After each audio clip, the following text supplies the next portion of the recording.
on the investor track today. Next up, we've got the top 15 syndication mistakes, a hot button topic. And I would like to welcome my fellow panelist, Mr. Aleksey Chernobelskiy.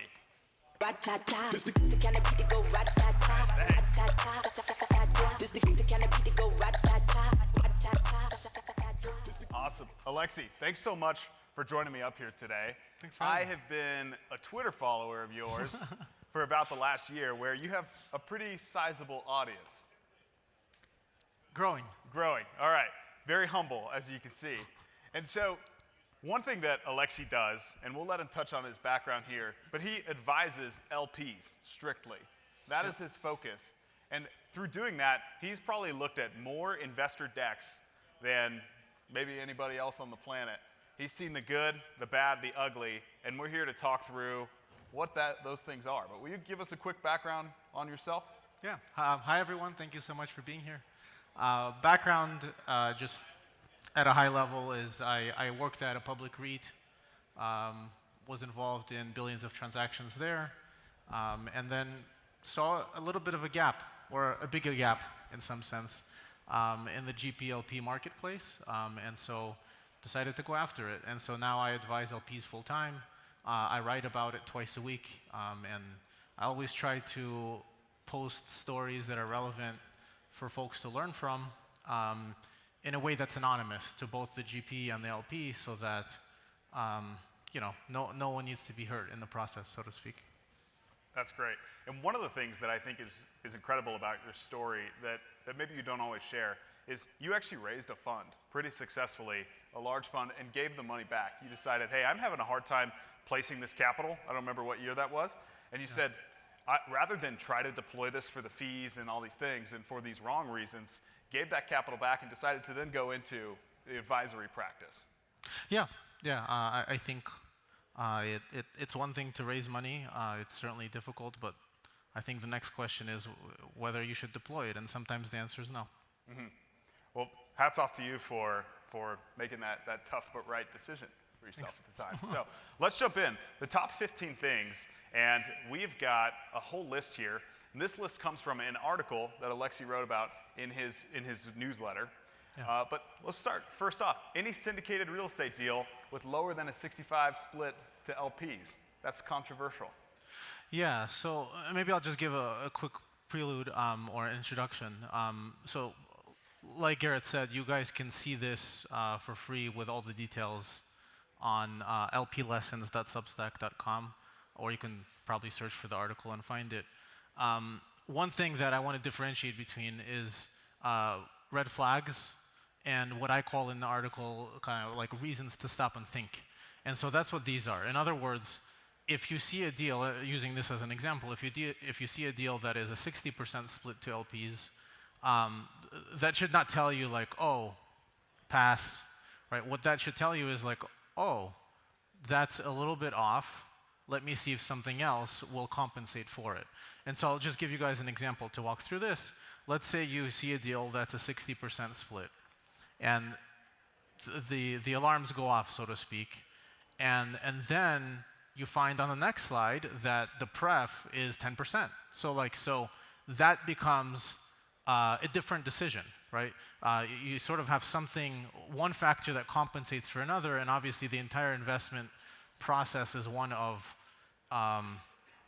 checks and balances, if you will, right? Like some things will be maybe worse than you expected, other things might compensate for them, and so I think it's important to think about investments in that way. So to go back to this, generally speaking, if you see a split to LPs that's lower than 65, that is a reason to stop and think. Again, it's not a reason to pass, it's just a reason to kind of search for other things that might compensate. And of course, as I write about in the article, sometimes you won't find the compensating things, in which case you end up passing. But it should be a lot more than just one thing. Right, it's a holistic picture. That Exactly. makes sense. Yeah. Number 2, social proof tactics. What does that mean? Yeah, I mean, this is a big topic. I think I can't tell you how many times. I advise both future LPs, so LPs that are looking at new opportunities, but also LPs that are in LP investments today. And I would say probably 50% of the time when an investment goes sideways and they call me on a capital call or perhaps a foreclosure happened. This is, by the way, the reason why I wrote this article is because I saw so many common threads from all those conversations. And so this was a very clearly a common thing that kept occurring. And what does that look like? I invested because they're famous. I invested because they have a lot of followers. I invested because they own a lot of property. I invested because they bought a lot of property. I invested because my uncle works there. I invested because, and you keep going, right? In other words, there's and I think I list a bunch of other ones on the actual article, but the idea is you're brought into the investment with something that is actually not so logical from just like a pure investments perspective. Like it's nice that someone has a following. It's nice that they're famous. It's nice that they are maybe related to you or whatever. But that needs to be, as an LP, you need to be very actively fighting almost the urge to make conclusions based on social tactics type of approaches. That makes sense. Trusting IRR without due diligence. I think IRRs are super nebulous anyways.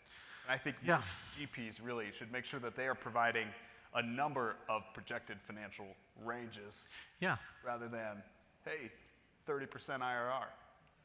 Right. I think the best way to describe this, so there's really two topics within this. One is just the fact that if you are an LP and you don't understand how sensitive an IRR is as a number, I would really urge you to, just spend a few minutes in Excel to change an exit cap rate on a very simple transaction, like, use $100 with an exit cap rate and see what happens to an IRR after a 5-year exit. And the answer is it's very sensitive to many different assumptions, exit cap rate being one of the biggest, which is another topic we'll discuss, hopefully we'll get to.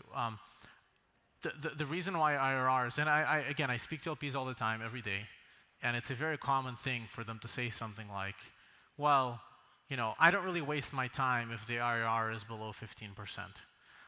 And my point with this syndication mistake is you're kind of like, perhaps indirectly or unknowingly, selecting out the GPs that might be more conservative in their underwriting assumptions, and you're welcoming GPs that are more aggressive in their assumptions. So your sample size, so to speak, becomes biased, and you're sort of like, you're accepting more of the aggressive assumptions, and then you're investing based on those, right? And so naturally, what ends up happening is you sort of have like a higher risk associated to those types of investments, right? And so that's the biggest thing here is, if you're getting like thousands of deals a week, then yeah, sure, like at some point you need to sort of filter them out. But if you're looking at a deal a week, maybe 5 deals a week, I would be very cautious of focusing really on any metric, IRR being like the most famous one that I pointed out here, but any metric as like sort of your guide to pass or continue looking at something. That makes sense. And IRRs are so finicky, right? Yeah. Because someone could give you back part of your capital after a short period of time and then drag that out, but the IRR would still look exceptional. Yep. No return of capital clause. This is a big one. Yeah, this was candidly probably one of the biggest surprises since I've entered the space. Is let me just describe what this is. Typically, a waterfall to an LP is the pref typically will come first. Sometimes it comes second, but typically it's the first thing, right? So the pref is paid to the LPs. The second thing is return of capital. In other words, if you invested $100,000, that $100,000 need to be returned to you. And then the third is then you sort of go into the promote, which is 70-30, 80-20, whatever the number is. So what I realized after entering the space and advising a bunch of LPs is there are a decent amount of syndicators that have return of capital that in some cases, doesn't exist at all. In other words, there's a pref, you skip the second one, and you go straight into the promote. And I always like to say to LPs, like, it's your money, you can do whatever you want. I never tell people what to do. But you need to realize that if 90 to 95% of the equity came from you, it's very strange to put the GP into the promote before you got paid back. And it's very unnatural. And so, again, a lot of the common threads of deals that are going south right now, from what I see, have this. And there's hybrid versions of this as well. The most extreme version is you get paid a pref, and then you go straight into a split right after on cash flow and capital events. But then there's sort of like borderline ones where you really have to just ask yourself as an LP, the easiest way to think about this is in which, if the investment doesn't work out, and let's say it sells for roughly what you bought it for, what is going to be the payout of cash, right? And if the answer is you don't get all your money back, then at least go into that with eyes wide open. Then there's a problem, right? You said it. 3% acquisition fees. Fees are always a hot button topic because your operator might say, hey, I need these to keep the lights on, but... Rightly so. Rightly so. Yeah. I think fees exist for a reason. They need to be there. The GP business is one that runs on fees and the promote, but you, as an LP, you need to understand that the promote only happens once in a while and it's deferred, right? And so because of that, again, fees are important. They're part of it. I will say quickly, the opposite of this is also true. I've seen LPs make investments almost purely based on the fact that I'm aligned with the GP, quote unquote, because they don't take fees. I would be cautious of that. It's not good or bad. It's just, it makes you wonder how they're going to sustain their operations, right? But don't make decisions based on that, I guess. Now, in terms of the fee itself, obviously, the percentage will vary based on how large the deal is. The bigger the deal, the smaller the percentage. I put in 3% to be on the more favorable side. I think 3% can be doable on like a smaller transaction of like a few $1,000,000 or something. But certainly if you see that on larger tens of millions of dollars of deals, then you're probably getting a higher fee. What I would recommend LPs to understand is the fee is always percent of purchase price. And so if there's leverage involved, you're actually sort of down, in some cases 10, in some cases 20 to 30% on your investment day one. So that's like a really important topic to really understand, because what that essentially means, and you're ignoring closing costs, which there's significant ones, right? So you're basically putting in 100 grand, and day one, you really have like 80 grand in the deal, so to speak. The pref obviously will accrue on the 100 grand. They have to return 100 grand to you. But what that means is there is a hurdle to meet because you're sort of down on your investment day one. And so the higher the fee is, the bigger that hurdle is. An exceptionally high fee might be a yellow flag, but no fee might also be a yellow flag. That's kind of an interesting dynamic there. Yeah. A clear outline of fees. Speaking of fees. Yeah, I see this a lot. Decks that just don't mention fees, or decks that maybe only mention fees in their P&L all of a sudden, like things show up. I just reviewed a deal recently where there was basically no fees outlined, and then in the closing costs, there was like a massive number. So I was advising the LP, so the LP reached out to the GP to ask to clarify, and it turns out that like there was fees in there for the buyer's broker that works for the GP. First time I've seen that, right? So just have an eye out for fees. Again, just because they're not broken out doesn't mean you pass. It just means you ask, right? And you need to go eyes wide open. And for the GPs in the room, I know sometimes these folks, maybe they only outline all of their fees in the operating agreement or something like that. Yeah. Should they also be sort of in the promotional deck, in your opinion? I just don't see why not. Like, meaning, I only see this one of two ways. Like, either you're trying to hide something, right? In which case, it's probably not the best way to start a partnership. Or you're not, in which case, just show them. You know, just show them up front and explain them. They can be higher than normal, but at least it won't surprise someone at the PMM. I'll tell you just what I've witnessed. GPs that sort of like play the long game, I think, win in the end, because I've talked to many LPs that reach out to me and they're like, hey, I invested in this deal already, but like I've been reading some of your stuff and I'm realizing, you know, maybe I got hosed on fees a little bit. And so we started speaking and they realized they paid, I mean, in some cases, 6% acquisition fees, management fees that are like 2x of market. And what ends up happening is like, you just kind of lose trust, right? And so you lose the potential of doing more business with that LP, and of course LPs talk to one another. So just, I don't know, I just say play the long game. Like, fees are necessary, you know, try to make them fair. In some cases, I think a GP can dictate fees to a degree as well. I mentioned that in the article as well. Like, you know, if you have like a very clear track record of doing a phenomenal job, so I mean, it's supply and demand, right? And in some cases, you can charge whatever you want. So that's a fair argument.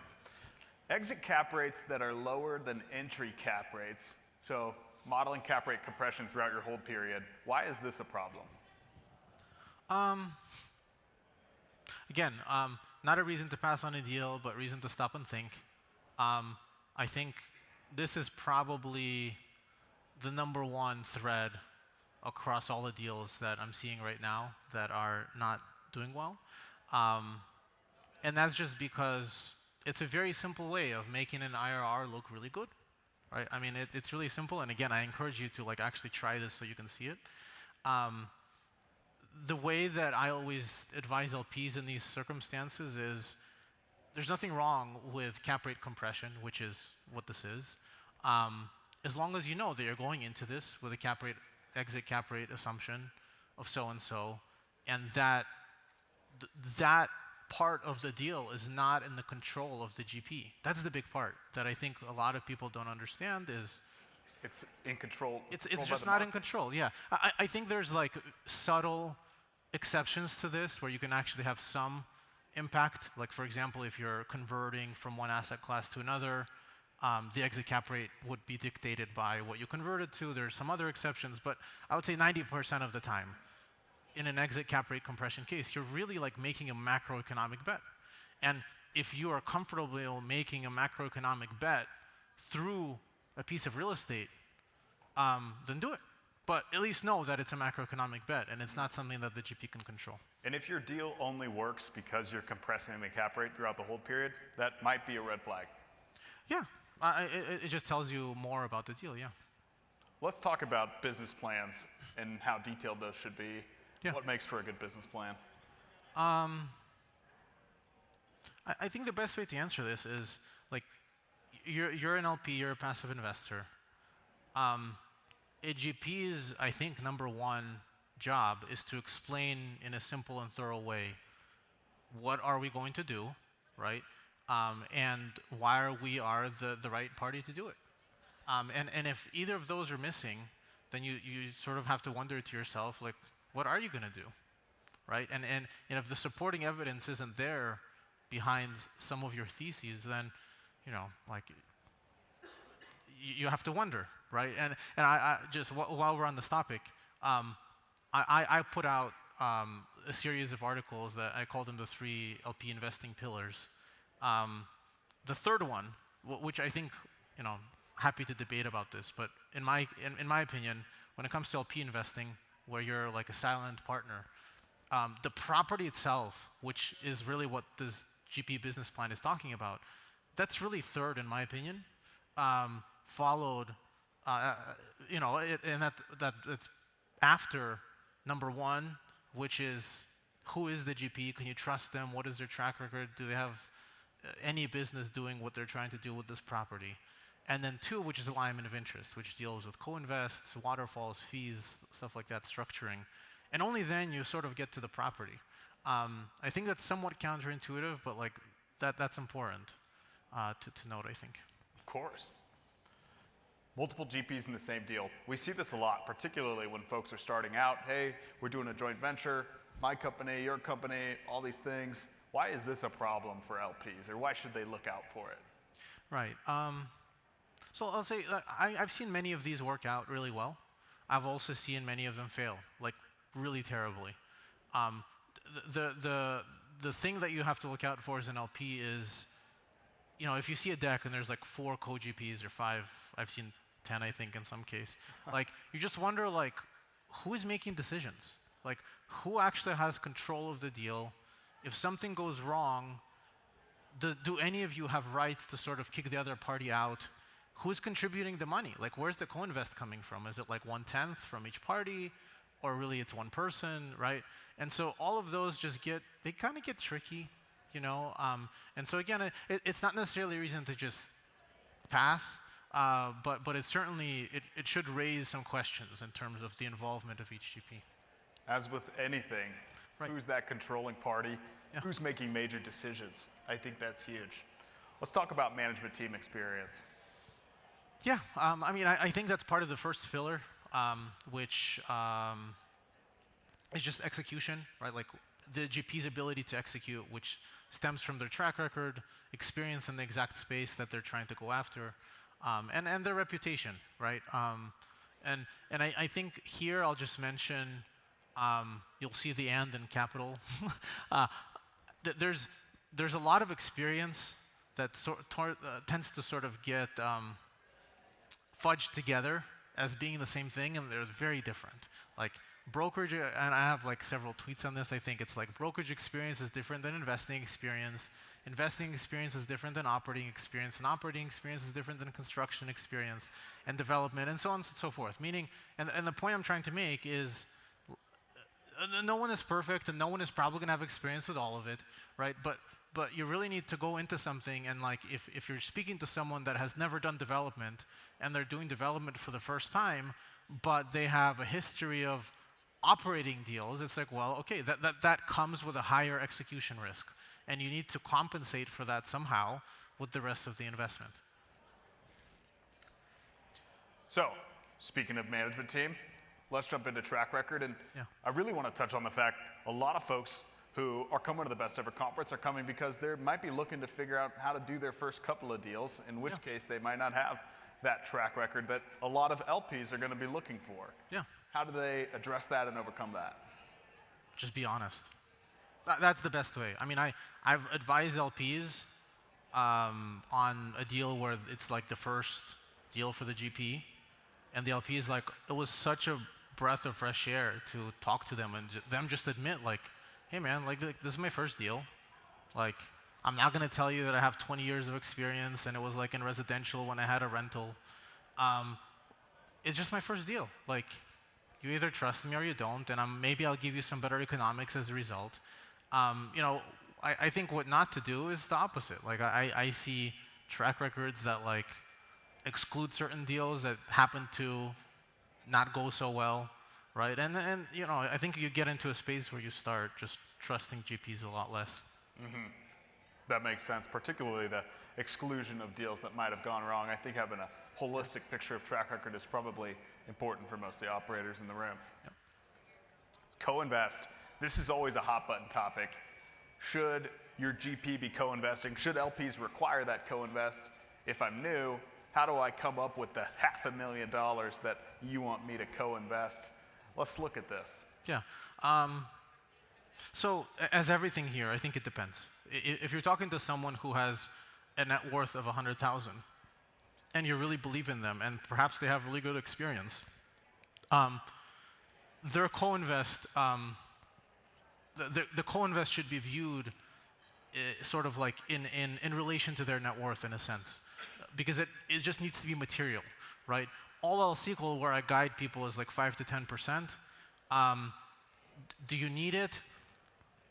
I mean, it depends. Like, let's say you get a 90-10 split with a 10% pref, but the guy says, I have no money.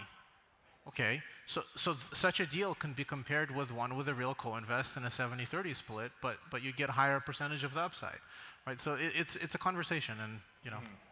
It should be meaningful to the Yeah. GP though, kind of Exactly. maybe regardless of percentage. How do you look at personal guarantees? If I say, hey, my co-invest is going to be very little because I'm not very liquid, but I am signing on this loan, Yeah. which puts me at risk. Yeah. I think it certainly helps. You know, I think co-invests matter more in a sense. But I've also seen cases where GPs will ask, I guess to say this a different way, LPs shouldn't assume that the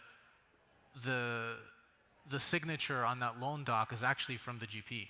Many times there's sort of like a back door to someone else who'll sign it. And that's another question in its own right, because it might come from someone else, and you need to understand what their involvement is in the deal. Are you guaranteeing that? Yeah, like who's it coming from?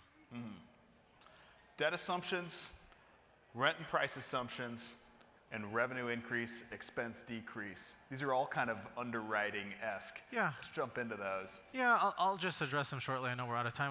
I think like debt assumptions, like same as cap rate assumptions, like if you're assuming macro events, right? Macro events could include cap rates going down, right? Which like increases the value of your property in year 3 when you refinance, or interest rates going down. Like you need to look out for that. I published a whole article on that. Rent and price assumptions, I see decks all the time that just maybe show comps from a year and a half ago, 2 years ago, and I guess to be candid, I just don't think those are as relevant. I think in most asset classes, we're in a time where you know that you're going to get a discount to comps. The only question is how much of a discount is fair. And then on 15, I think this is broader than just year 1, but if you're going into a value-add deal and you're expecting your revenue to increase while you're adding value and turning units, if it's multifamily, and your expenses are going to go down, tends to be pretty aggressive. Not always the case, but you know, just look out for that. I completely agree with you there. I've seen that one play out as well.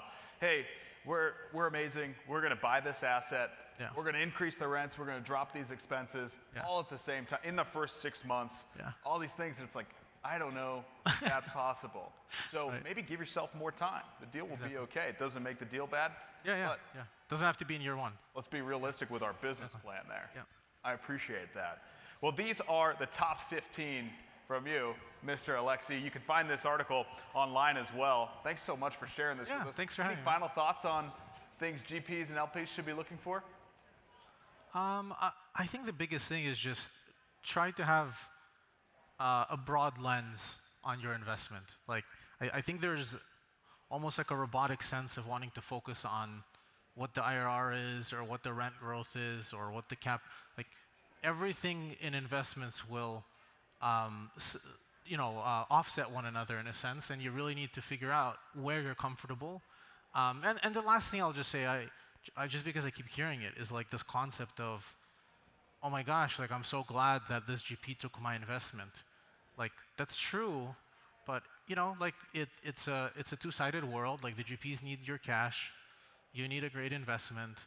So you know, just because you got your first deck in front of you does not mean you should invest. I mean, back in the institutional world, my team probably looked at, in some cases, dozens of deals for everyone that we actually invested in, and that was after a filter already, right? And so I think a lot of LP investments shouldn't be any different, especially if you're like unfamiliar with the GP. Awesome. Well, let's give it up for Aleksey. Thank you so much. Thank you, guys. Rat-tat-tat. Thanks.